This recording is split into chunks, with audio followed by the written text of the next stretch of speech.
Assalamualaikum warahmatullahi wabarakatuh. Alhamdulillahirabbil alamin. Wassalatu wassalamu ala asrofil anbiya'i wal mursalin wa ala alihi wa ashabihi ajma'in, amma ba'du.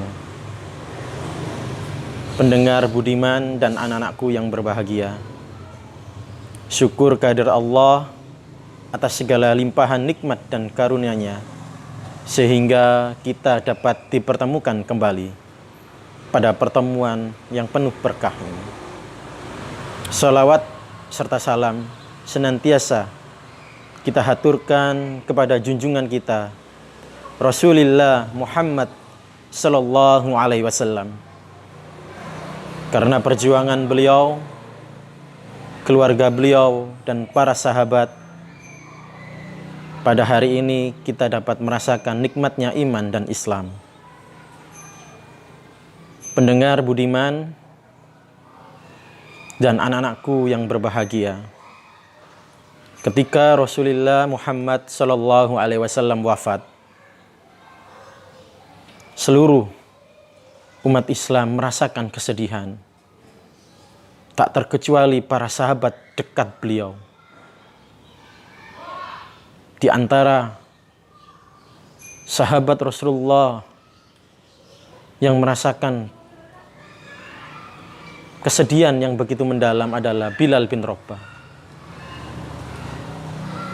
Kesedihan Bilal itu ditunjukkan ketika Khalifah Abu Bakar As-Siddiq menggantikan Rasulullah SAW sebagai pemimpin di kota Madinah. Ketika itu Bilal seperti biasanya diminta oleh Khalifah Abu Bakar menjadi muadzin sholat di Masjid Nabawi. Bilal menolak permintaan Khalifah Abu Bakar. Bilal menyampaikan, aku adalah muadzin Rasulullah sallallahu alaihi wasallam. Aku bukan muadzin siapapun. Setelah Rasulullah wafat, maka aku bukan muadzin lagi. Begitu sedihnya Bilal atas wafatnya Rasulullah. Kemudian Bilal memutuskan meninggalkan Madinah dan hijrah ke kota Qom di negeri Suriah. Pendengar yang budiman dan anak-anakku yang dirahmati Allah, sekian tahun Bilal tinggal di Suriah. Suatu ketika dalam tidurnya Bilal bermimpi berjumpa Rasulullah sallallahu alaihi wasallam. Dalam mimpinya Rasulullah berkata kepada Bilal, "Ya Bilal, wa ma hadzal jafa?" Wahai Bilal, mengapa engkau tidak pernah mengunjungiku? Seketika Bilal terperanjat bangun dari tidurnya, bergegas segera menuju kota Madinah.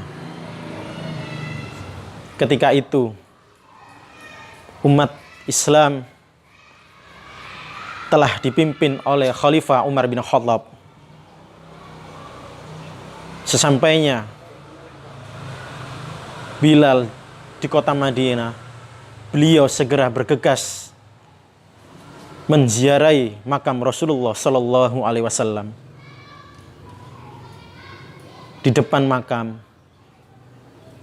Bilal menumpahkan seluruh air mata kerinduannya kepada sahabat yang begitu dicintainya, Rasulullah sallallahu alaihi wasallam.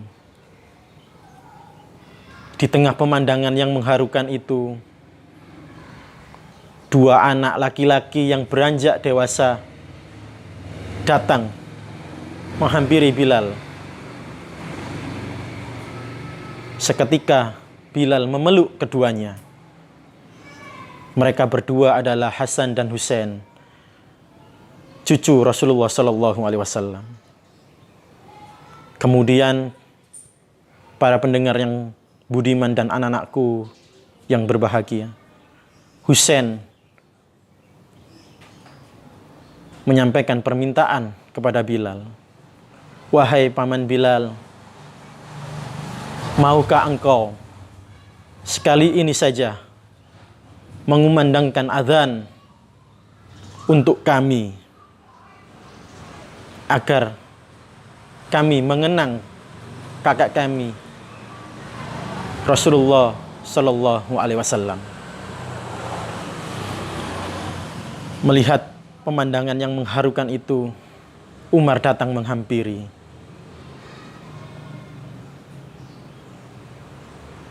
Bilal kemudian menyampaikan kepada Khalifah Umar bin Khattab, wahai Amirul Mukminin, baiklah,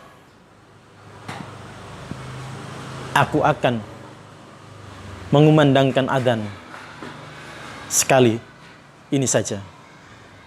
Tiba waktu sholat, seperti biasa Bilal naik ke atas menara Masjid Nabawi, di mana sekian tahun yang lalu ia terbiasa untuk menaikinya 5 kali dalam sehari. Bilal melafadzkan Allahu Akbar. Seluruh Madinah terdiam mendengar suara yang tidak asing, suara yang telah hilang dari Madinah sekian tahun lamanya. Penduduk Madinah teringat, ini suara Bilal.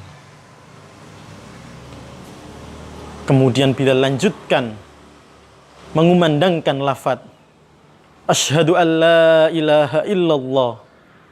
Seluruh penduduk Madinah gegap gempita bergegas mendatangi Masjid Nabawi, merasakan seolah-olah Rasulullah Sallallahu Alaihi Wasallam sedang berada di Masjid Nabawi. Sampailah Bilal pada lafaz asyhadu anna Muhammadar Rasulullah. Namun Bilal tak mampu dan tak sanggup melanjutkannya. Ia hanya mampu berhenti asyhadu anna. Pecahlah tangis Bilal, diiringi seluruh penduduk Madinah yang menangis, teringat kepada Rasulullah Sallallahu Alaihi Wasallam. Inilah para jamaah azan terakhir Bilal yang tidak pernah selesai. Bilal tidak kuasa melanjutkan azan terakhirnya di Masjid Nabawi. Para pendengar yang budiman dan anak-anakku yang berbahagia, itulah salah satu ekspresi bentuk kecintaan Bilal kepada Rasulullah Sallallahu Alaihi Wasallam. Kita sebagai umatnya, kita memang tidak pernah berjumpa beliau. Sampai sejauh manakah cinta kita kepada Rasulullah Muhammad Sallallahu Alaihi Wasallam? Allah berfirman dalam surat At-Taubah ayat 128. Bismillahirrahmanirrahim. Laqad ja'akum rasulun min anfusikum azizun alaihi ma anittum harisun alaikum bil mu'minina raufur rahim. Sungguh kata Allah, telah datang kepadamu seorang rasul dari kaummu sendiri. Berat terasa olehnya penderitaanmu. Sangat menginginkan keimanan dan keselamatan bagimu. Amat belas kasihan lagi penyayang terhadap orang-orang mukmin. Allah gambarkan salah satu sifat Rasulullah kepada kita, para pendengar yang budiman.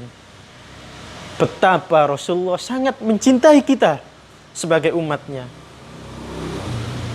Beliau begitu merasakan penderitaan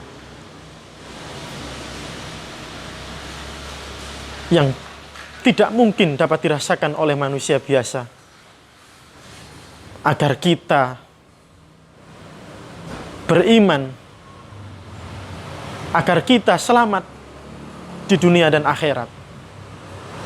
Ketika beliau menjelang wafat, menghadapi beratnya sakaratul maut, yang dipanggil oleh Rasulullah bukan orang-orang terdekatnya, tapi kita, umatnya yang tidak pernah beliau lihat. 3 kali beliau memanggil kita, ummati, ummati, ummati.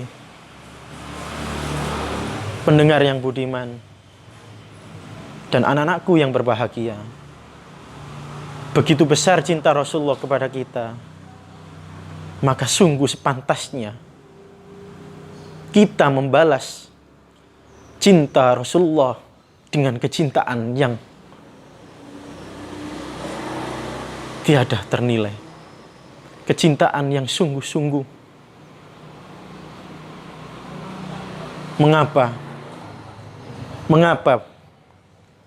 Mengapa kita kok harus mencintai Rasulullah?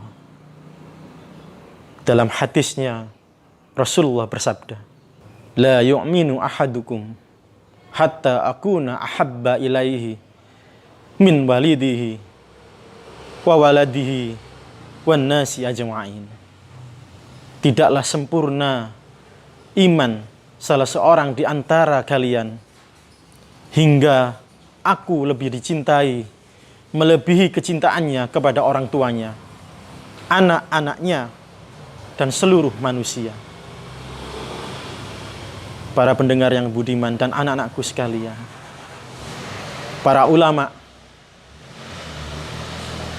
menyatakan salah satu tanda kesempurnaan iman adalah kecintaan kita kepada Rasulullah Sallallahu Alaihi Wasallam. Sampai di sini,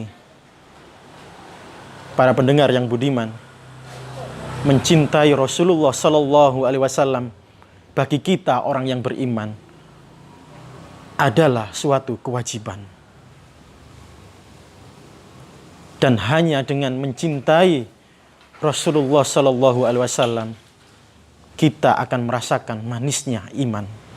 Lalu bagaimanakah cara kita membuktikan kecintaan kita kepada Rasulullah Sallallahu Alaihi Wasallam? Allah berfirman dalam surat Al-Ahzab ayat 56. Bismillahirrahmanirrahim. Innallaha wa malaikatahu yusalluna 'alan nabi. Ya ayyuhalladzina amanu sallu 'alaihi wa sallimu taslima. Para pendengar yang budiman dan anak-anakku yang berbahagia, cara pertama yang dapat kita lakukan dalam rangka menunjukkan kecintaan kita kepada Nabi kita Muhammad Sallallahu Alaihi Wasallam adalah dengan bersolawat kepada beliau. Tentu kita malu kepada Allah Subhanahu wa Ta'ala jika enggan bersolawat kepada Nabi. Allah dan para malaikatnya saja bersolawat kepada Nabi. Dan orang yang paling kikir adalah bukan orang yang tak berpunya, tapi mereka orang yang enggan bersolawat kepada Nabi. Yang kedua, pendengar yang budiman dan anak-anakku yang berbahagia, cara kita mencintai Rasulullah adalah dengan mentaati apa yang diperintahkan Rasulullah dan menjauhi apa yang dilarang oleh Rasulullah. Karena sungguh apa yang diperintah dan dilarang oleh Rasulullah adalah itu perintah Allah. Rasulullah tidak pernah berbicara berdasarkan hawa nafsunya. Yang keempat, yang ketiga, para pendengar yang budiman, kita hidupkan sunnah Rasulullah Sallallahu Alaihi Wasallam. Saking cintanya Ibnu Abbas kepada Rasulullah Sallallahu Alaihi Wasallam, cara berjalan, cara tertawa Ibnu Abbas meniru Rasulullah Sallallahu Alaihi Wasallam. Tentu kita tidak sampai sejauh seperti itu. Namun dengan kita menghidupkan sunnah-sunnah Nabi, berarti kita menunjukkan bukti kecintaan kita kepada Rasulullah Sallallahu Alaihi Wasallam. Rasulullah bersabda, "Man raghiba an sunnati falaysa minni." Barang siapa yang tidak suka terhadap sunnahku, membenci sunnahku, maka dia bukan termasuk golonganku. Yang terakhir, bukti kecintaan kita kepada Rasulullah Sallallahu Alaihi Wasallam dapat kita tunjukkan dengan melanjutkan perjuangan beliau, melanjutkan dakwah beliau. Rasulullah bersabda, "Sampaikanlah dariku walaupun satu ayat." Nabi telah wafat, kenabian telah ditutup. Siapa lagi kalau bukan kita yang akan melanjutkan perjuangan menegakkan kemuliaan Islam. Demikian yang bisa kami sampaikan. Kebenaran semata-mata datangnya dari Allah Subhanahu wa taala. Kesalahan adalah karena saya hamba yang dhaif dan khilaf. Kurang lebihnya mohon maaf. Wabil taufik wal hidayah. Wassalamualaikum warahmatullahi wabarakatuh.